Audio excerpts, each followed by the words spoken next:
दोस्तों हम आज के इस इंपॉर्टेंट वीडियो को शुरू करें उससे पहले आप कमेंट बॉक्स में जय हिंद जरूर लिखिएगा। बड़ी खबर ये है कि अब पूरी दुनिया की नजर सिर्फ भारत पर रहने वाली है, क्योंकि भारत जल्द ही दुनिया की चौथी सबसे बड़ी अर्थव्यवस्था बनने वाला है। और ये बात हम नहीं बल्कि IMF ने खुद एक्सेप्ट की है और उनका कहना है कि कुछ ही महीनों बाद 2025 शुरू हो जाएगा और 2025 में सबसे तेज बढ़ने वाली अर्थव्यवस्था भारत की रहेगी और भारत जापान को पीछे करते हुए दुनिया की चौथी सबसे बड़ी अर्थव्यवस्था वाला देश बन जाएगा। तो आखिर भारत की वो कौन सी विदेश नीति है, भारत के वो कौन से नए नियम कानून है जिसके तहत भारत के अंदर इतनी डेवलपमेंट होनी शुरू हो चुकी है कि अब हम चौथी अर्थव्यवस्था बनने की तरफ आगे बढ़ रहे हैं। आइए आज की इस वीडियो में सारी डिटेल्स आपको बताते हैं, लेकिन उससे पहले इस वीडियो को लाइक और चैनल को सब्सक्राइब जरूर कीजिएगा। आपसे कुछ घंटों पहले आई रिपोर्ट्स के मुताबिक IMF, जिसे इंटरनेशनल मॉनेटरी फंड कहा जाता है, और यह समय समय पर अपने अलग अलग सर्वेज रिलीज करते रहते हैं। IMF ही वो संस्था है जिसने भारत को ये बताया था कि इस साल दुनिया के अलग अलग देश लाइक अमेरिका, यूरोप, चाइना जैसे देशों की अर्थव्यवस्था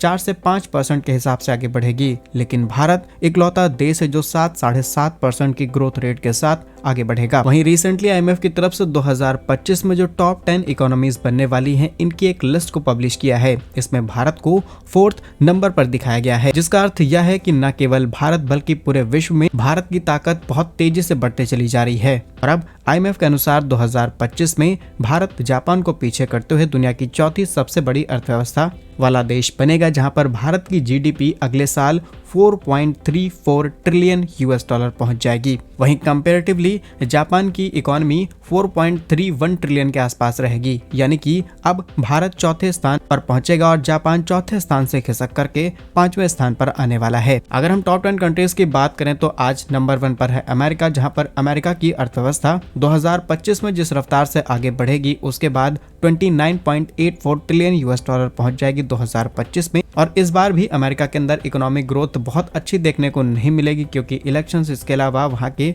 इकोनॉमिक फैसिलिटीज को बहुत सारे चैलेंजेस फेस करने पड़ रहे हैं। सेकंड नंबर चाइना का है, जहां पर चाइना को अलग अलग पश्चिमी देशों के प्रतिबंधों का सामना झेलना पड़ रहा है। रिसेंटली यूरोप में तमाम कंट्रीज चाइना के ऊपर सैंक्शंस लगा चुके हैं। अमेरिका भी टेक्नोलॉजीज, इलेक्ट्रॉनिक प्रोडक्शन पर सैंक्शंस लगा चुका है, जिसकी वजह से चाइना की अर्थव्यवस्था सफर कर रही है।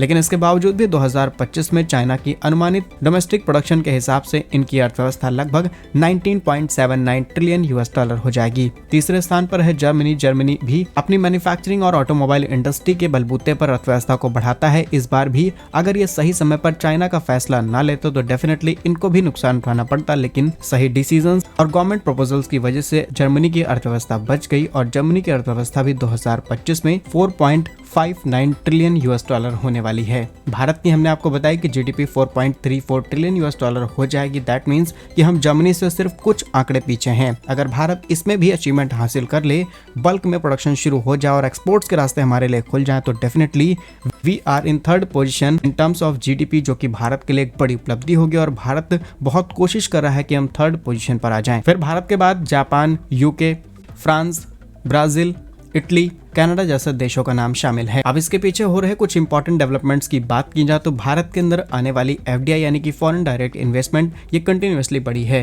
जिसमें भारत की विदेश नीति ने भी काफी इफेक्टिवली वर्क किया, क्योंकि भारत के जो जियोपॉलिटिकल डिसीजंस होते हैं, खासकर स्ट्रॉन्ग डिसीजंस, चाहे हमारा विदेश मंत्रालय ले, विदेश मंत्री की तरफ से दिया हो कोई भी बयान हो, उसे बहुत सीरियसली कंसिडर किया जाता है, जिसके बाद दुनिया को ये अंदाजा लग जाता है कि भारत स्ट्रॉन्ग पोजीशन पर है और भारत के अंदर जो भी इन्वेस्टमेंट की जाएगी ये सेफ इन्वेस्टमेंट रहेगी। अगर एग्जांपल के तौर पर फ्रांस ने लेबनान के अंदर बिलियंस ऑफ डॉलर की इन्वेस्टमेंट करके रखी है, इसके बावजूद भी रिसेंटली हुए कॉन्फ्लिक्ट में फ्रांस को बहुत लॉस उठाना पड़ा, लेकिन भारत के केस में ऐसा नहीं है और इसीलिए हमारे देश के अंदर इन्वेस्टमेंट लगातार बढ़ती चली जा रही है। इसके अलावा सेकंड रीजन, भारत के अंदर बढ़ती जनसंख्या एक तरफ बढ़ती चली जा रही है, अनएम्प्लॉयमेंट की भी प्रॉब्लम है, लेकिन जो कार्य बल हमारे देश के अंदर बढ़ रहा है इसका बेनिफिट इंडस्ट्रीज में देखने को मिल रहा है। दूसरा, भारत के अंदर बढ़ रही टेक्नोलॉजी। आज भारत के अंदर डिजिटल पेमेंट हो, ई-कॉमर्स हो या फिर नई टेक्नोलॉजी और नए स्टार्टअप्स ने काफी बड़ा कंट्रीब्यूशन किया है भारत की GDP को टेक्नोलॉजी के हेल्प से आगे बढ़ाने का।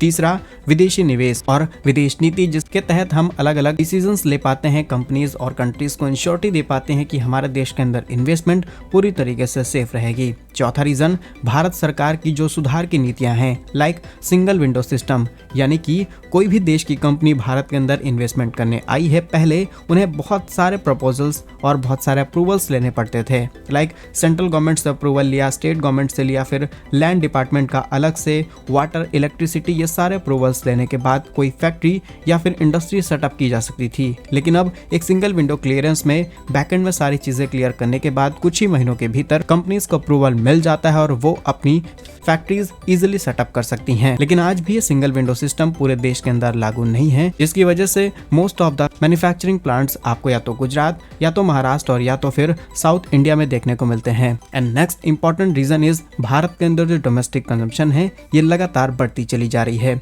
लोगों का लाइफस्टाइल भी काफी हद तक चेंज हुआ है, लेकिन हम इस बात की 100% श्योरिटी नहीं देते क्योंकि एक काफी बड़ी जनसंख्या है जो कि आज भी खाने पीने के लिए सफर कर रही है, वही दूसरी तरफ कुछ ऐसी पॉपुलेशन है जो कि बहुत ज्यादा तेजी से आगे बढ़ रही है। और लेकिन ये इकोनॉमिक डिफरेंस देश के लिए सही नहीं है, लेकिन जो इकोनॉमी में इसका कंट्रीब्यूशन देखने को मिला है ये रिजल्ट्स हमारे सामने हैं। वहीं जब IMF ने इतनी बड़ी रिपोर्ट पब्लिश कर दी है तो अमेरिका के पेट में दर्द होना बनता है। लेकिन कुछ दिनों पहले अमेरिका ने एक ऐसा फैसला ले लिया जिसके बाद शायद अब अमेरिका को बहुत बुरी मार झेलनी पड़ सकती है। असल में आपको पता होगा अमेरिका ने कुछ दिनों पहले दुनिया की 400 कंपनीज पर प्रतिबंध लगाए, जिसमें भारत की करीब 19 कंपनियां शामिल थी। और अब भारत के विदेश मंत्रालय ने ऑफिशियली आकर के स्टेटमेंट दे दिया है अमेरिका के इन सैंक्शंस की वजह से भारत को 1% का भी फर्क नहीं पड़ता है और भारत ने कुछ भी गलत नहीं किया। और आप यहीं पर सारी चीजों का अंदाजा लगा सकते हैं कि भारत जब अमेरिका जैसे देशों को स्ट्रांगली जवाब दे सकता है तो आखिर दुनिया के बड़े बड़े देश भारत के अंदर इन्वेस्टमेंट क्यों ना करें, जब हम चीन, अमेरिका जैसे देशों से भिड़ सकते हैं। रिपोर्ट्स के मुताबिक जिन कंपनियों के ऊपर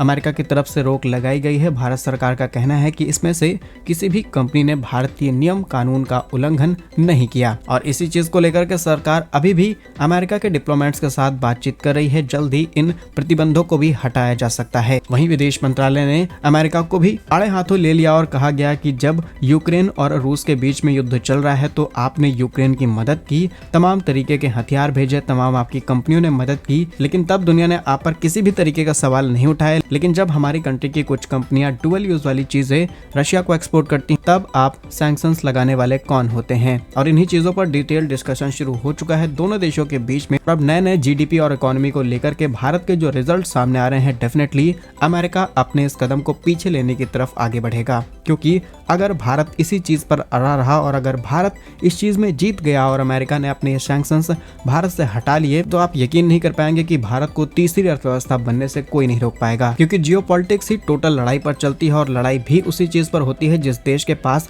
बड़ी अर्थव्यवस्था होगी, या फिर आपके पास एक स्ट्रॉन्ग गवर्नमेंट हो जो बड़े देशों से भिड़ जाए और अपने हित के लिए किसी भी देश से लड़ाई करने के लिए तैयार रहे। फिलहाल ये कोई वॉर टाइप की लड़ाई नहीं है, सॉफ्ट लड़ाई लड़ी जा रही है और भारत इसमें एक कदम आगे चल रहा है। बाकी भारत की इस तैयारी पर आप जो भी राय है कमेंट्स में जरूर बताइए। भारत कैसे ही वीडियोस पाने के लिए वीडियो को लाइक और चैनल को सब्सक्राइब जरूर कीजिए। वंदे मातरम, भारत माता की जय।